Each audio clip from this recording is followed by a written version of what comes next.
It's time now for an in-depth look at the markets on this Monday, and for that I'm joined on the line by Dr. Hwang Seiwoon, Research Fellow at the Korea Capital Market Institute. Dr. Hwang, thank you for coming on today.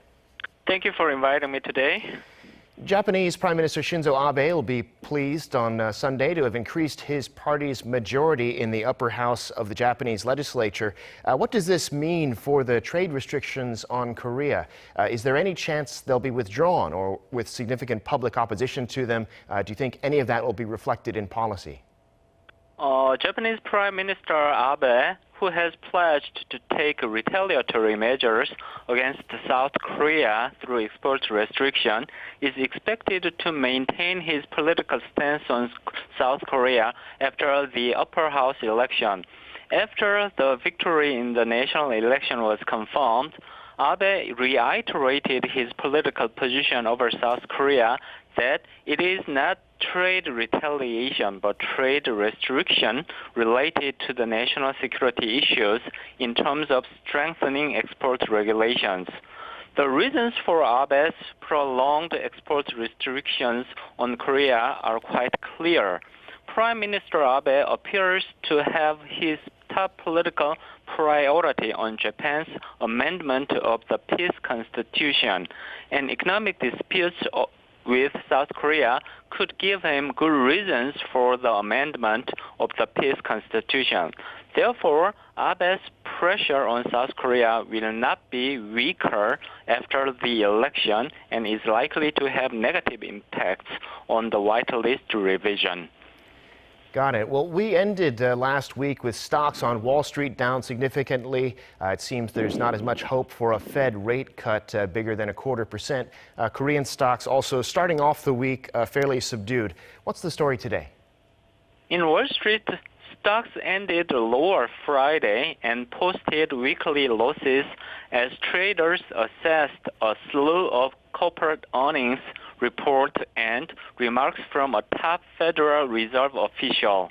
Global equity markets had risen briefly towards the end of last week after dovish comments by New York Fed President John Williams boosted the prospects of the central bank lowering rates by 50 basis points. However, the stock markets gave back those gains after the New York Fed walked back Williams' comments by saying his speech was not about potential policy action at the upcoming Fed meeting. Asian stocks eased on Monday as investors reduced expectations of an aggressive interest rate cut by the Federal Reserve. Expectations for a 50 basis points cut were scaled back further after the Wall Street Journal reported the Fed was likely to cut rates by 25 basis points.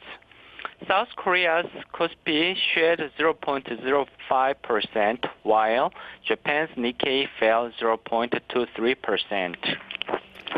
Well, now on this Monday, we're looking ahead. The Bank of Korea will be releasing the growth figures for the second quarter this week. Also, Korea will be bringing up the issue of Japan's trade curbs to the WTO. What should we be watching this week?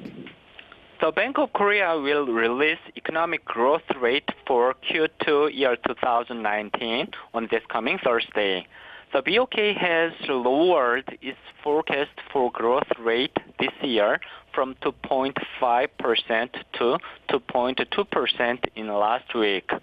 The growth rate in the second quarter will not be as high as expected. The market consensus for the second quarter growth rate is about 1.0%. Many of KOSPI companies will release their earnings report of Q2 year 2019 on in this week.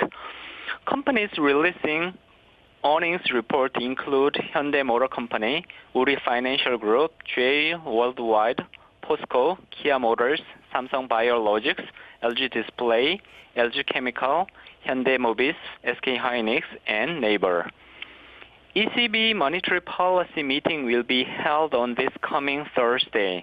Investors are watching if ECB will take another favorable monetary policy measure for the market in line with global monetary policy easing. In the meantime, the ECB has talked about additional stimulus measures several times.